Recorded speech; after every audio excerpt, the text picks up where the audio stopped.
Hello and welcome to St. Peter Lutheran Church here in Walberg, Texas. We're so glad you can join us today. A few announcements as we get started. First off, we are continuing our adult Bible study. That's at 9:15 in the morning here at the church before worship starts on Sundays.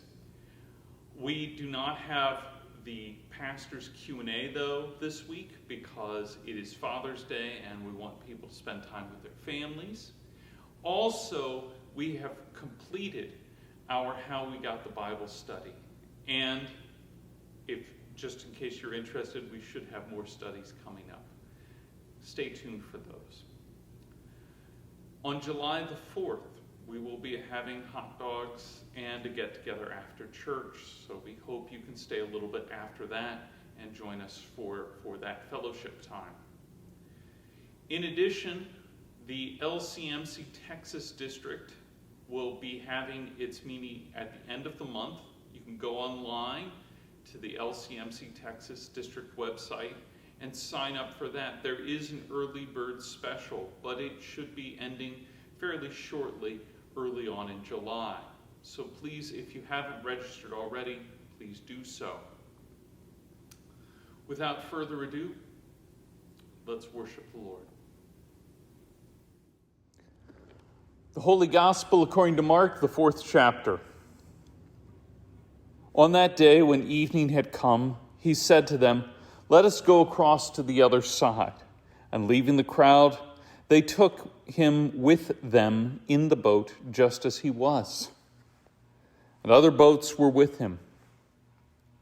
And a great windstorm arose, and the waves were breaking into the boat, so that the boat was already filling. But Jesus was in the stern, asleep on the cushion. And they woke him and said to him, "Teacher, do you not care that we are perishing?" And he awoke and rebuked the wind and said to the sea, "Peace, be still." And the wind ceased, and there was a great calm. And he said to them, "Why are you so afraid? Have you still no faith?" And they were filled with great fear and said to one another, "Who then is this, that even the wind and the sea obey him?" The word of the Lord. Years ago, a report came out speaking about the most striking memory that people had from their childhood. Now, when we think of this, immediately we thought what most of these parents thought. Parents who were interviewed in this study listed the trips to Disney World or some special project they worked on with the kids, or maybe someone special that they took them to meet. In each and every one of these instances, the parents thought of something big and spectacular that had led the child to think this way, or that they thought would have stood out in the child's memory. But when the children were asked what they remembered most, the answers were striking, and they were striking in their everydayness. As kids pointed out, simple walks and talks, or time taken out of a parent's busy schedule. It's the little details that are striking, and not just in childhood memories, but in great events as well. For many of us, the phrase, "I can still remember where I was when such and such happened." And people remember these small details of the incident. People often say they remember everything that happened around those events. And isn't it odd how we remember the little things along with the big things? In our gospel lesson, there are so many big things that are going on. There's so many big things that go on in the life of Jesus, but just here in this small cutout of the larger story of Jesus, we notice little things too. That is, if we listen, we really listen and look, it's the little things that stick with us. Jesus, for instance, with his head upon the pillow. You know, it's a very odd thing. Mark includes this in his gospel. The other gospels don't include this. Mark thinks it's important, so it stays in. And you can call that just editorializing. You can call that whatever you want. But something's lost when it's not there. Something's missing. And Mark knew that, so he kept it in. So around Jesus sleeping on a pillow, let's talk about the journey and the lessons that happen because of this journey that Jesus is on. Here, the journey breaks down into three parts. There's the call to sail across the sea, the sleeping through the trouble, and the rebuke of the storm, as well as the disciples. The call to sail across the sea, sleeping through the trouble, and the rebuke of the storm and the disciples.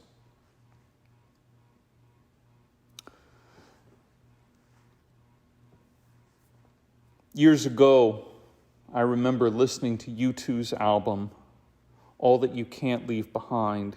And there's a particular song in there that's very striking and addresses what we're talking about in today's gospel.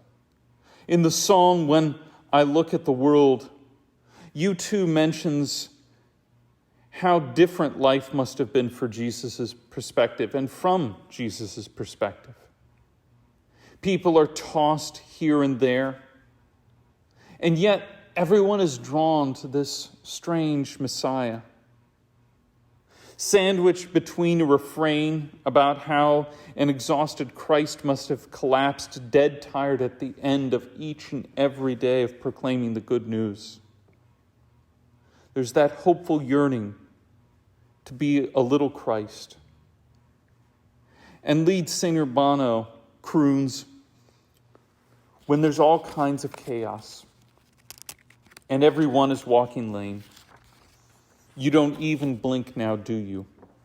Or even look away. Christ, as we read in the Gospels, yearns and looks for every opportunity to just spend time with God and maybe the disciples a little bit. That's how it starts off here. The whirlwind of Mark's early portion of his gospel, where Jesus seems to be hitting every single mark at rapid fire, as if he's got a schedule to keep. And he finally says, you know what, I'm done for the day. Let's get in the ship and go. He's followed, we're told. Other ships are going with him. We're not told how far, because it sounds like the ship's by itself in the midst of the storm. But Christ just wants some time to be alone. He's done what he came for the crowd, and they've gathered, and now it's time to shove off across the Sea of Galilee. And he falls asleep in the stern, on a cushion or a pillow, however you want to translate it. The scene is set, that we understand the pressure that Jesus faces, and that there's a very human desire to have these priorities that he does. The fate of the world and the needs of these people have been placed upon his shoulders, and he is just plain worn out.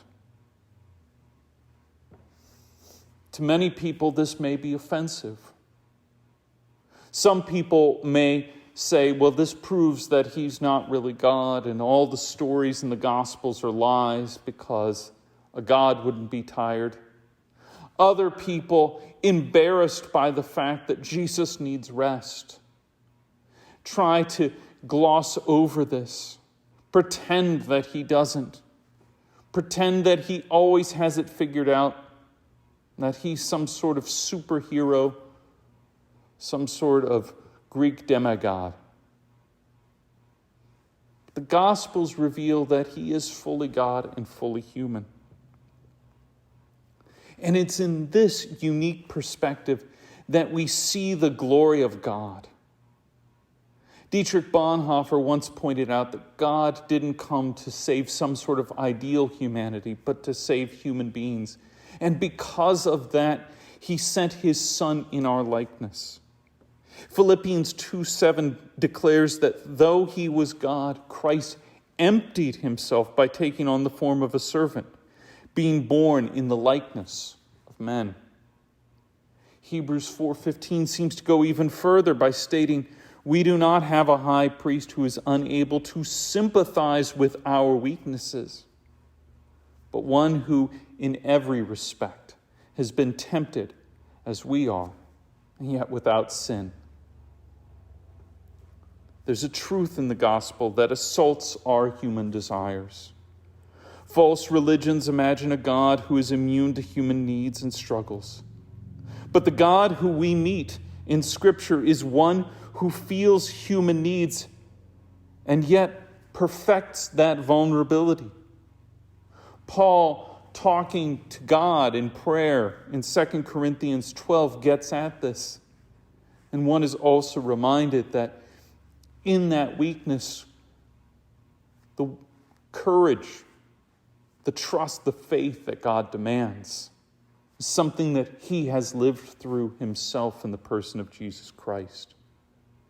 And therefore, he can sympathize with us and call us to do greater things, even if that greater thing is vulnerability. But back to the gospel lesson. There in the boat, rocking back and forth, is Jesus, asleep in the stern on a pillow. Into this peacefulness, this need for rest, and the putting of first things first on Christ's journey. The storm disturbs the disciples. And Christ does not remain unsympathetic to their needs. Here we are told that the storm, the wind, the waves, they're all great. This is a common word used throughout Hebraic literature. This magnitude, this power here. However, Christ's commands bring about what we're told a great calm, and a great fear comes into the hearts of the disciples as they realize that the power of Jesus is greater than that which they were just afraid of a moment ago. Christ has rebuked nature itself for causing fear in the disciples. He has rebuked nature for attempting to usurp a fear which belongs to God alone. And then he rebukes the disciples for not believing that he is more powerful than the storm. Put another way, as great as the storms of life are, the calm of Christ is greater. Mark records that the disciples asked themselves what the identity of this person could be. And the story is filled with the power and the urgency often found throughout Mark's gospel. But it's the instances where Mark slows down the action to contemplate Christ that really make sense of things. Why, after all the disciples had seen that day, Christ's command to move to the other side of the sea, sailing through this great storm, and hearing Christ's mighty rebuke. Does someone happen to remember the fact, those little details that Christ is asleep in the stern on a pillow? The juxtaposition of this mighty power and this mundane detail highlights the truth and the beauty of the gospel. Friends, we're all tired. All of us are tired of following the next big thing, of broadcast hopes. Hopes that are sent out like propaganda to reach as many people as possible. And our neighbors are tired of it too. When our neighbors think of God, it's often as one who is aloof or one who is ambivalent to human frailty. And yet, I wonder how they would feel if they met the God here in the gospel. Christ, very much in the same boat, literally, as these disciples. The God we meet here is with the disciples in their need, is unfazed by the storms of life, but still finds the ability to intervene for them while using it as a teaching moment to show that he is stronger than whatever can be thrown against them. In life, we are inclined to remember the big details.